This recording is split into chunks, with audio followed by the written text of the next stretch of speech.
Lakini wengi wanasema kwamba Ally Kamwe amekosea sana kwenye zile kauli zake wakati ya tombo zake wakiwa wanazungumza. Kwenye kauli zake tunafahamu kauli ndizo zilizompeleka mpaka amewekewa kifungo hivi. Si ndivyo? Lakini kwenye kauli zake wengi wanasema kwamba amekosea sana kumjibu mkuu wa mkoa. Kwako ile imekatikaje? Shida ni kuambia kitu kimoja. Shida ni kutokuwa na, yani watu wengi wako wanaozungumza hayo ni wale ambao wanayakumbatia mapenzi ya timu yao. Kwa sababu hata huyo mkuu wa mkoa naye ameyafanya hayo kwa sababu ya mapenzi ya timu yake. Umeelewa?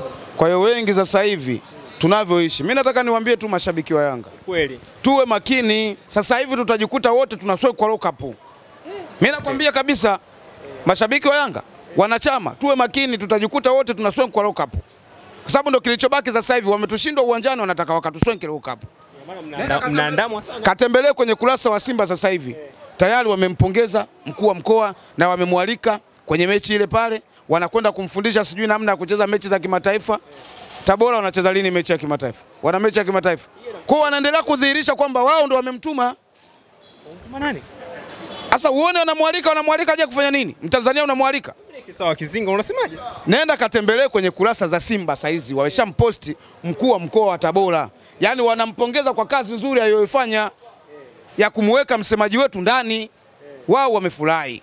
Kazi yao imekamilika. Na ndio maana nasema na wana Yanga, wakati huu tuwe makini tu. Tuko kwenye vita kubwa mno. Yaani vita ile tunayoonyesha uwanjani sasa inahamia upande wa pili. Kwa sababu upande wetu sisi tunawapelekea moto kweli kweli. Ndio maana unaona hata mabango kila wakikuona wanasema wanakutukana tu. Kila wakiona wanasema unaweza kushushwa. Mimi juzi nimetaka kushushwa kwenye gari na t-shirt hii daladala. Unasema kwa hiki kinachoendelea ni kwamba mkuu wa mkoa na Simba wapo pamoja. Nakwambiaje? Unaniambia. Sisi tunachokiangalia, tunaangalia principles za mpira, principles za kishabiki wa mpira, maendeleo ya mpira. Haiwezekani tuwe kwenye mada ya kuzungumzia mpira, tuwe kwenye utani wa mpira, alafu wewe uanze kukamata watu weke ndani. Na ndio maana ukiangalia wale wataalamu, wale watu wa mpira, watu wa mpira wanakwambia wewe ndio ulianza katika masuala ya mpira, lakini na wewe pia umetaniwa kwenye mpira. Kwani Ali alisemaje? Alisema kwamba Ali alisema kuna mtu anatuchokonoa.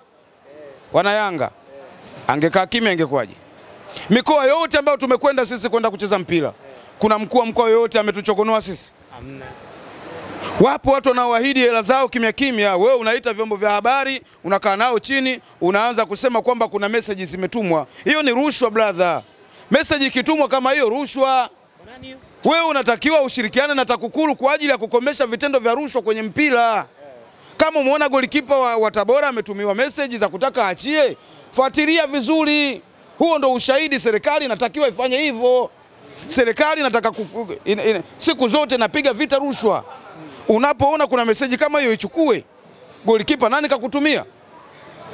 Hii kanitumia kiongozi wa Yanga yuko kwenye kitengo fulani. Anasemaje? Anasema hivi na hivi na hivi. Inachukuliwa ile pale, inakwenda kukaguliwa, inaonekana kweli huyu ametuma message kama ile. Hapo unaweza ukachukua hatua za kisheria. Lakini haujafanya hivyo, unawadanganya watu, tunaona kama unawaaminisha watu uongo. Umeelewa bwana? Hasa msitumike viongozi, tuacheni sisi. Wewe tumika katika hamasa. Umeona kiongozi mmoja hivi mkoa wa Mwanza, mkuu wa mkoa, nafikiri alikuwa Amos Makala. Amos Makala mwanzo kabisa wakati Pamba Jiji imepanda. Amos Makala unaona kazi anayofanya katika mkoa wa Mwanza.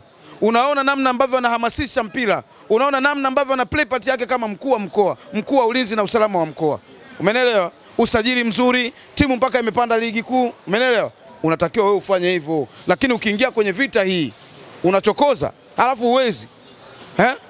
Vita ya hawa watu waachie wenyewe. Ali ana watu wake ambao wanapambana nao, kwa sababu Ali ni mwenyekiti wa wasemaji. Atakutana na Ahmed Ali, watapapatuana. Atakutana na Christina, watapapatuana. Kwa hilo ilikuwa ni battle la Christina na nani? Na Ali. Wewe unaingilia, unatia, ndio maana nakwambia ogopa maji aliyotulia. Kwa maji yametulia, amefika mkoani unayagusa. Sasa unaona alivyotia mguu Ali kachapa moja tu. Kama teni huyo. Waachie watu wenyewe. Huu mziki waachie wenyewe. Huu mziki mnene. Kwa hiyo tunachokisema sisi, tunawaheshimu viongozi wetu. Wanasimama vizuri, yani wanajaribu kufanya kazi kwa nzuri. Kazi unafanya nzuri kuhakikisha mkoa unapanda kimpira, mkoa unakuwa una hamasa. Mimi nilitegemea kuona moja kati ya vitu ambavyo angefurahia ni kuwepo kwa timu yetu kwenda pale na kuweza kufanya hamasa ya kutosha, mkoa umechangamka. Na nimependa kitu ambacho kimefanywa na viongozi wetu wa Dar es Salaam Young Africans. Engineer Hersi pamoja na wenzake. Mara baada ya mchezo kumalizika, wamekwenda wachezaji katika kutembelea ile kuangalia wanyama. Wamekwenda kuangalia wanyama, kitu ambacho timu zingine haziwezi kufanya. Ndio maana mimi ninapokaa kwenye media nazungumza kwamba Engineer Hersi ni baba bora wa familia ya mpira. Kwa sisi wana Yanga, sisi wakina Kizinga, wakina Baraka Yanga, kina Godi, kina Uchebe na wengine wote, hawa watu wako kwenye neema kwa sababu tuko na mzazi, tuko na wazazi ambao wanajua namna ya kuhakikisha kwamba sisi tunakuwa imara. Sio sisi tu, mpaka wachezaji. Angalia, wanatoka kumkanda Tabora goli 3, alafu wanachukuliwa hapo moja kwa moja wanapelekwa kwenda kuangalia. Umeelewa? Wanaambiwa kabisa, nyinyi tunajua kabisa wachezaji wa Yanga wanahamu sana na Simba. Si umeelewa? Wanaambiwa sasa, huyu mlikuwa mnaamnaye kawakimbia tarehe 8. Sasa kitu ambacho mnachotakiwa kukifanya, msio na wasiwasi. Engineer Hersi anawachukua wachezaji wa Yanga wote na benchi la ufundi, anawapeleka kwenda kuangalia wanyama. Wote wana hamu ya kwenda kumwangalia Simba leo wakimbia tarehe 8 kwenye zizi lile pale. Unamuona Simba leo wakimbia tarehe 8. Anaambia huyu hapa, huyu mwenye misharubu ndio Simba leo wakimbia tarehe 8. Anaambia tulieni, msio na wasiwasi. Wachezaji wanatamani kulia, wanamtaka Simba. Paka engineer anatumia gharama anawapeleka kwenda kuangalia kwenye mbuga huko za wanyama. Angalieni Simba leo wakimbia huyu hapa, ndio kidogo nafsi zao zinatulia. Kweli yupo. Bwana ulitukimbia wewe bwana Kumbe upo. Simba yuko kwenye zizi mule. Yaani wewe fikiria watu wana uchungu kiasi gani. Kawakimbia tarehe 8 Benjamin Mkapa. Asubuhi watu wanamfuata Bunju. Wakamkosa. Ukoona basi limerudi tupu lile. Hakuna watu. Wanatoka Bunju pale. Leo engineer anawaambia kiu yenu naijua wachezaji, sio na wasiwasi. Wanakwenda Tabora, wanakwenda kumtafuta Simba kwenye zizi. Wamemkuta Simba ule pale. Wanamwangalia, wanasema mshenzi ulitukimbia wewe tarehe 8 wewe. Engineer mtu mimi nakwambia. Yaani full package viongozi wote wa Yanga wamekamilika, na ndio maana unaona wale viongozi wa Yanga wanawapa shida kila watu wanaoforce kutaka ubingwa, na kati timu ya ubingwa hawana. Kuna force wewe hujui? Sasa Yanga hii nani anaifunga? Wapo wengi. Alhamdulillah. Tayari. Yanga hii unaifungaje? Hivyo. Nani atakaifunga Yanga hii? Kama mtu anachapika nyumbani kwake goli 5, we nani? Na hii inawafundisha Mashujaa kula goma chuma 5, wakaongea wakasema hii kwa hisani ya watu, kwa hisani ya JSM. Hawakusema hisani ya watu wa Marekani, walisema kwa hisani ya JSM. Haya, Tabora kaenda, hiyo ilikuwa nani? Ilikuwa Mashujaa. Tabora kachapika goli 5. Refari kaweka chuma 2 mfukoni. Umeelewa? Kwa hili ni darasa kwamba utakapokuwa umejiandaa vizuri ndio utakapopata mafanikio. Tunakwenda kwenye mchezo wetu tarehe 7 na Coastal Union. Tunakwenda kuchukua alama zetu tunaweka mfukoni. Rushe. Tunacheza KMC hapo. Posti tunao hapo KMC. Tunachukua alama zetu 3 tunatia mfukoni. Tutamba naye. Tunatamba nazo. Tukitoka hapo tutakwenda kukutana na Azam. Alikisasu haku tunakwenda kukutana nao. Basi Kizinga, tumalizie hapo. Huo mchezo wa Azam ukosi, nitakufuata siku nyingine uje kunichambulia vizuri mchezo utakuwa unaendaje. Mimi nitie nukta hapo. Unalorusha na kumalizia. Kitu ambacho mimi naweza nikasema ni kitu kimoja. Ukiwa kama mtu wa mchezo, wale wote ambao walikuwa na manunguniko, kuweni na subira. Yaliyopita si ndwele, tusubiri yanayoendelea. Kuna watu waliingia hasara, umeelewa? Kuna ndugu yangu anaitwa Pasco Michael.